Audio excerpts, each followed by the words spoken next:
எங்கடா இவர் இப்படி தொங்கிட்டு போகிறாருன்னு தானே பார்க்குறீங்க. என்னடா இதில் இவ்வளோ கூட்டம் எங்கே ஓடிட்டு இருக்குன்னு பார்த்தீங்கன்னா வேறு எங்கேயும் இல்லைங்க, இது நம்மளோட திருப்பதி தான். திருப்பதி போகிறவங்களோட ஃபேமிலிக்கு இந்த வீடியோ கண்டிப்பாக ஹெல்ப்ஃபுல்லாக இருக்கும். கண்டிப்பாக ஷேர் பண்ணுங்கள்.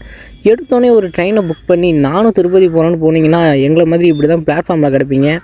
இந்த சீசனுக்கு அலிப்பிரி ஸ்டெப்ஸில் போனீங்கன்னா கண்டிப்பாக உங்களுக்கு டோக்கனும் கிடைக்காது, ஃப்ரீ தர்ஷனமும் கிடைக்காது.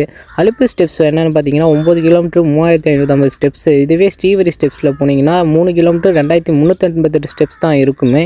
நீங்கள் ஸ்டேஷனில் இறங்கி உடனே ஸ்ரீவரிக்கு ஒரு பஸ் இருக்குது, பார்த்து போக முடியும். அப்படி போயிட்டீங்கன்னா உங்களுக்கு பிரச்சனையே இல்லை, அங்கே வந்து ஃப்ரீ தர்ஷனம் பார்க்கலாம். அங்கே சாமியும் வந்து நீங்கள் ஒரு 3/4 மணி நேரத்தில் பார்த்துட்டு வந்துடலாம். அதுவே நீங்கள் அலிப்பிரி ஸ்டெப்ஸ்க்கு போயிட்டீங்கன்னா அங்கே வந்து உங்களுக்கு டோக்கன் கிடைக்கலனா பஸ்ஸில் வந்தவங்க கூட அப்படி பார்த்துட்டு ஒரு நாள் ஃபுல்லாக அடைச்சி கிடைக்கும் வாய்ப்பு இருக்குது.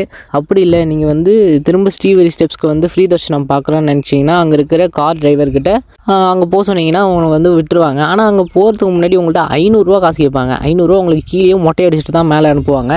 அதெல்லாம் பார்த்துக்கோங்க.